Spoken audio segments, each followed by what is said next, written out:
I'm Christa Tomlinson, indie published romance author. Welcome to my channel where I fangirl over all things in romance, both the subgenre and in fandom. This week we're talking about romance tropes, what they are and why we use them.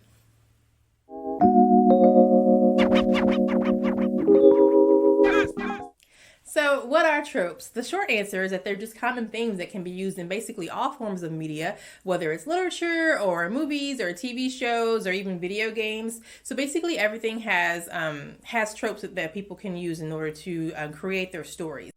There's an entire site dedicated to tropes, which is called tvtropes.com. I'm pretty sure it's .com, where they basically have every single trope that you could think of for every single genre listed on there. So whether it's tropes that appear in romantic animes or tropes that appear in sci-fi fantasy movies, tropes that appear in mech animes. So basically they have everything listed and then they break it down even further from there just to go into individual things like the 5-man band or the wandering hero. So they just kind of list all of the things that can be used. Tropes get a bad name because people just assume trope means cliche and that if you're going to be using tropes, it means your story is unoriginal, but that's not true at all. So if we have, 3 different authors and they're all using the same trope, they're all going to come up with completely different stories. So because romance is awesome, we have lots of different tropes which are specific to our genre. So for example, take the brother's best friend trope. And what that means is you have the main character and the love interest is going to be the friend or the best friend of that main character's brother. And there's a little bit of a forbidden aspect to that because most people, when you think about, oh, don't date my sister because I know like you're a dog or I know your history or whatever. And so there's a little bit of a forbidden aspect to that type of relationship. However, that doesn't mean that every story is going to be the same because that's just a starting point or a building block for an author to use to create their story. So one romance author could take that brother's best friend trope and create a completely different story than another author using that same trope. Also, if those 2 different authors are writing in different subgenres, so maybe one author is writing the brother's best friend trope in romantic fantasy, and the other one is writing it with a western, and somebody else is writing a contemporary, and another author is writing a mafia. Those are all going to be completely different stories, and everyone has different ideas. So don't think of tropes as cliches. Just think of them as a building block, like again, that common theme that authors can use in order to create the story that they want to create within their genre.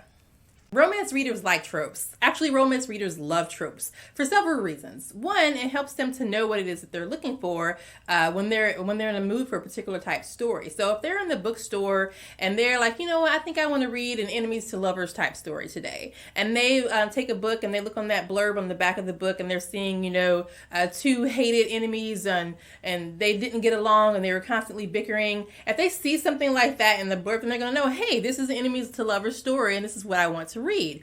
Or it makes it easy to ask for recs. So if we have a romance reader and they're talking to their friends and like, you know what, I want to read a friends to lovers story tonight. And the friends are all like, oh girl, I got this, I got this, I got this. Here, take all these books, because they know exactly what it is that they're looking for because we have that common language. We have that common theme that lets everyone know ahead of time, okay, you want a friends to lovers, this is what you want. You want enemies to lovers, this is what you want. You want only one bed trope, this is what you want. So basically having those common themes makes it really easy for readers to look for the type of book that they want to read and to ask for the book they want to read from other readers. It also makes it easy for readers to avoid books that they're not interested in.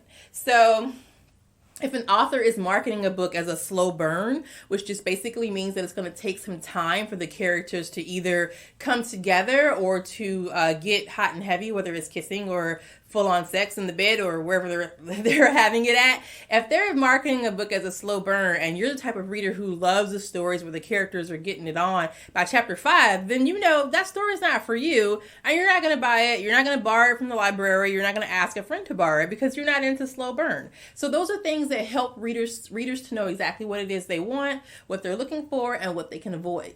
So again, back to the author side of things, using tropes can really help us to be able to create the stories that we're looking for. You can take that first trope and say, I'm going to build my story around this, but you can also take other tropes and combine them in there until you have kind of like a trope Voltron to create your entire romance. So it can be cougars, and then it could be cowboy, and then it can be Sutton baby, and then it can be snowed in. So you can take all those tropes combined and create one awesome romance novel. So that's why tropes are important and why we use them in romance. So now that we all know what romance tropes are, I'm going to share with you 5 of my favorite romance tropes. First is the second chance romance. Now, I think lately this one actually hasn't been as popular, but I love this one. There's just something to me about people who, for whatever reason, were broken apart or torn apart or separated, and now they've come back together and they realize that, oh my God, we still have feelings for each other. So they're reminiscing and they're getting happy thoughts there, and they're building new memories, and then, oh my God, now we're kissing, and now we've decided that we want to be together again, and we're going to try this thing over again. It's just such a tender and delicious angst about it that I just love so much. The first second chance romance that I can remember reading was, way back in the day when I was, a little tween, reading my Harlequins from my big sister. And there was one where a lady was going up to a cabin somewhere in the woods, and she was about to close up this family cabin because they were putting it on the market for sale because she was divorcing her husband. And of course, the husband shows up at the same time to do the exact same thing. And now, oh my God, there's a snowstorm and they're trapped in together, and there's only one bed. So I vividly remember that story. That one was really good. And of course, she didn't really want to divorce him, and he was against the divorce from the beginning. So they, since they're trapped in together, they're forced to kind of work the issues out and talk and everything. And of course, they wind up getting it on. And the next thing you know, the snow melts and they decide to stay together. So I really love that one. And that's one of the reasons why I love that trope. That one can be tricky to do because you have to have a reason for them to try again and get back together, because if it didn't work the first time, why are we trying it again? That could be, there could be something that if it was something that was really harsh or really, meant for them to break apart, then maybe we shouldn't put that couple back together. So you have to be careful with the reason that you're giving them for breaking apart. If you'd like to try a modern day version of that one, because I'm pretty sure that one I was talking about with the cabin in the woods is long out of print, then try If You Love Something, which is by Jayce Ellis. I'm reading it right now and I'm totally in love with it. I will have the link for that one down below. My second favorite trope is the pining hero. I love a hero who is desperately in love with their love interest. That's another delicious one right there. They want their love interest to have everything they can have. They want to do everything they can to support them. They love them from afar. They're there for them whenever they need them. They practically worship the ground that they walk on. They're just so in love with this person. They're pining for them. And for whatever reason, they can't be together. So it could be something keeping them apart. Maybe a class difference, or maybe they're friends, or maybe that person is with someone else at that moment. So whatever reason, they're just kind of pining for them and they can't be with them yet. But when they finally get a chance to be with that person, and maybe they get like that first handhold or that first kiss, or, they finally realize that their feelings are being returned, and they're just like so happy. They're just like, oh my God, yes, I have my person now. And I love this type of hero so much. I love reading them. I love writing them. That's some of my favorite ships when we're talking fandom, is the pining hero. So for a rec for that one, I've got to rec my boy back there, the sergeant, because Logan is just so ridiculously in love with Clay from like page 1 that was just a joy to write. Hero who just loves their person so much. So basically, if you want to try Pining Hero, go ahead and check out the Sergeant, which is right behind me back there, and I will have the link for that one down below. If you've ever wanted to see it in fandom, a good version of this is Buffy and Angel. So Angel kind of pined for Buffy from afar before he ever met her, and then even once they were friends, he realized that maybe it's not good for me to be with her because, hello, I'm a vampire and she's a vampire slayer, so I'm going to do everything to support her and help her fight, but I'm just loving her from afar. So that kind of tension and that kind of love and angst is what I love about the pining hero trope. My third favorite trope is the forbidden lovers trope. And y'all, I know I said I love all of these, but I really do love this one a lot. This one is just so good because it's something outside of the character's control that's keeping them apart. But even with all of that going on, they still love each other and they still want to be together. So if we're talking about a contemporary story, it could be heirs to feuding companies. So we've got company A and company B, and they are in the same, industry, and they're rivals and they're fighting. They're both trying to get a piece of the pie for all the customers, and they each have, a child, and that those children kind kind of fall, as adults, those children kind of fall in love with each other, but they can't be together because their families hate each other. And it's just so good. So it could also be something, if you want to be, a little rougher, it could be something like with Mafia. So it could be the good girl, who's just like a school teacher or something, and it's going to be the bad boy Mafia, and that, or vice versa. And it could be something like that that's kind of keeping them apart because they can't get involved in that world, or they don't want to bring their world to them, so it's forbidden for them to be together. Or it could be rival Mafia families or rival gangs. Like, if, for example, it can be if somebody is an enforcer for the Bloods and somebody else is like the little sister of the leader of the Crips. Like, I don't know if I can say actual real gang names. Don't sue me for mentioning them on here. But something like that would be a logical reason to keep them apart, because there's obviously so much animosity and hate between them. But they've, happened to meet somewhere at a park, and maybe they didn't know that they were a member of this mafia or this gang. And then when they find out, it's like, oh my God, I'm already in love with this person, but I didn't know who they were. And so you've got that tension kind of keeping them apart. So what's delicious about this one is that, you have them basically having to hide their relationship from everyone. So you've got the secretive, there. And whenever you have secret stuff like that, that always makes it a little bit sexier. You have the shared looks, maybe. You're around certain people that, then they can't know that you're together, but you're kind of sharing a look with them, just kind of looking longingly with them across the room. And then the danger of possibly getting caught if you're sneaking around to see each other. So all of that stuff, creates a real, just real good tension in a story when you're reading a romance. So that's why I love that trope.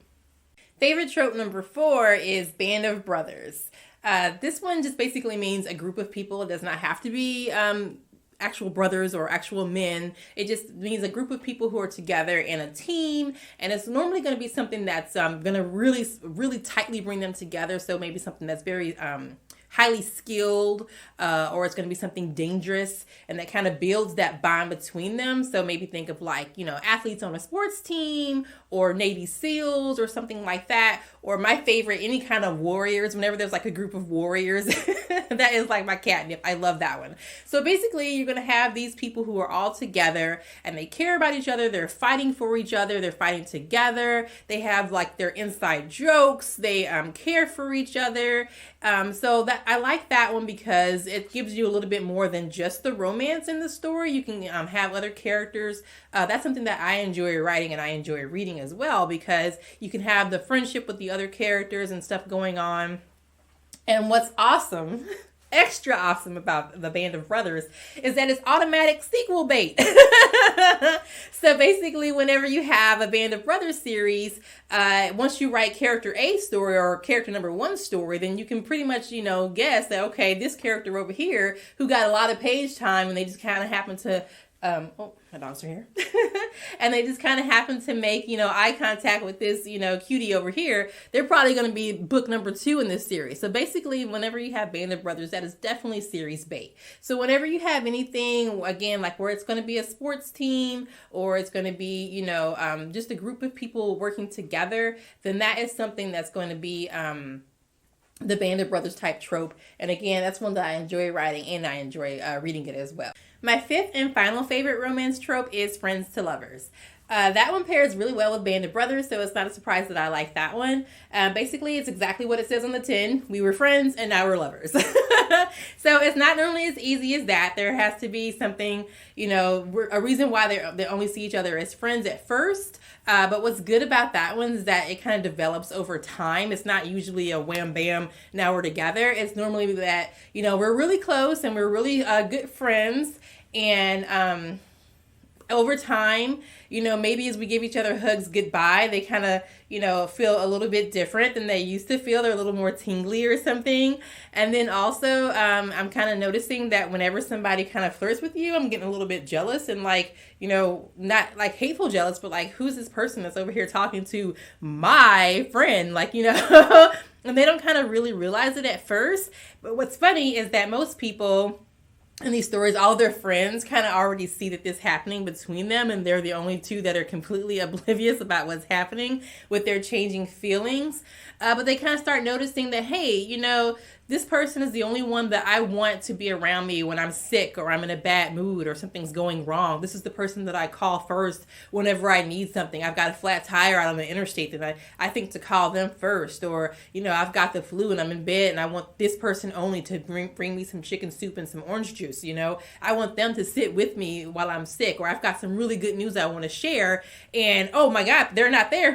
Now I'm sad because I don't want to share it with anyone before I share it with them first. So then they start kind of realizing, that light bulb goes off. Like, oh my God, it's not just my friend. I'm in love with them. And it's just, I love that realization with the friends to lovers romance. I love people going from friends and just kind of developing over time. Those are my 5 favorite romance tropes. If you'd like to see more, here's a quick list.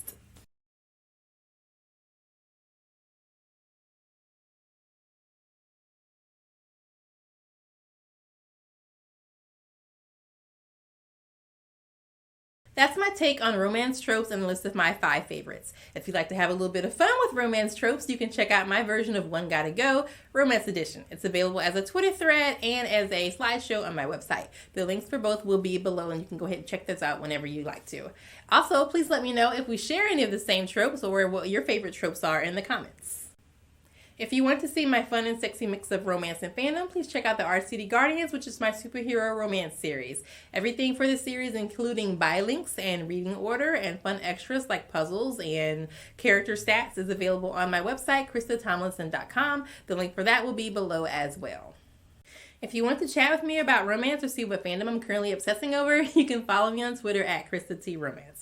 And I would be so appreciative if you were to give this video a like and subscribe to my channel. Thank you guys so much for watching. See you next week.